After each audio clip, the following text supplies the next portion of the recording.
As you know, China and India are two great and old civilizations of the world. They have provided many lights of knowledge to the entire human society.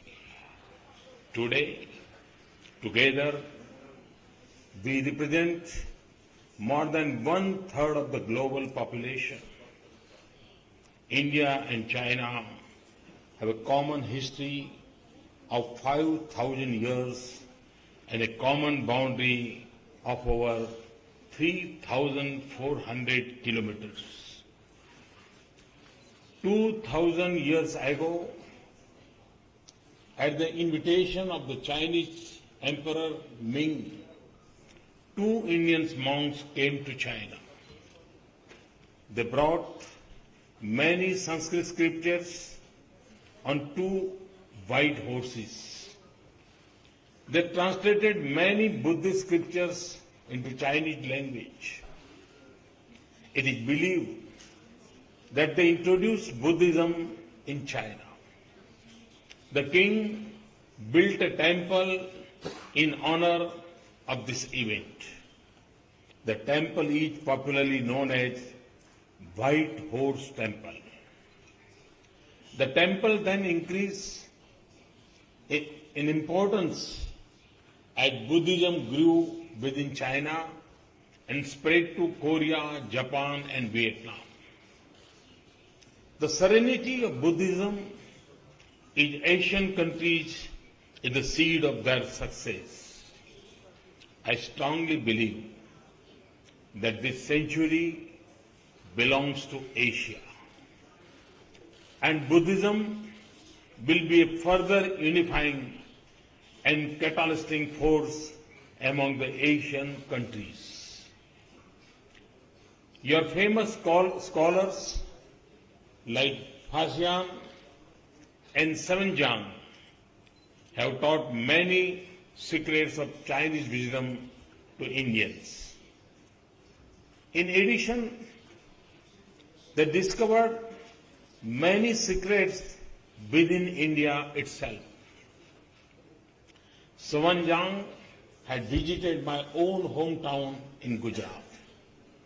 From his works, we know today that there was a Buddhist monastery there. When Sewenjang returned to China, he brought with him Sanskrit scriptures and books of wisdom. The traditional system of medicine of the two countries based on natural elements also have a lot in common. In recent times too, this stream of knowledge is flowing across our borders. Professor Chi Shanil of Peking University was a great Sanskrit scholar. He spent most of his part of his life in translating Valmiki's Ramayana into Chinese. Indian government has honored him by bestowing prestigious award in 2008. More recently, Professor Chin Ting Han has translated Tulsi Ramayana into Chinese. Translations of Bhagavad Gita and Mahabharata are also popular with Chinese people. I thank these Chinese scholars for introducing Indian culture to the Chinese people. Friends, India has always been a knowledge society. Wherever you have been an innovating society, ancient China was highly advanced in science and technology. Like Indians, the Chinese, they too sailed to Americas and distant corners of the world in their ships. They had the marine compass and gunpowder.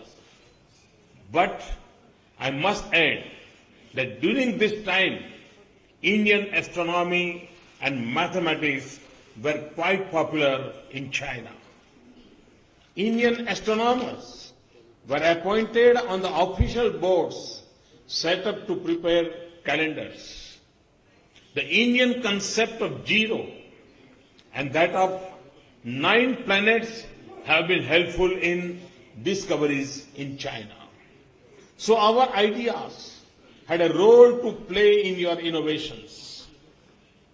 Thus, we have a lot in common and we can do a lot together.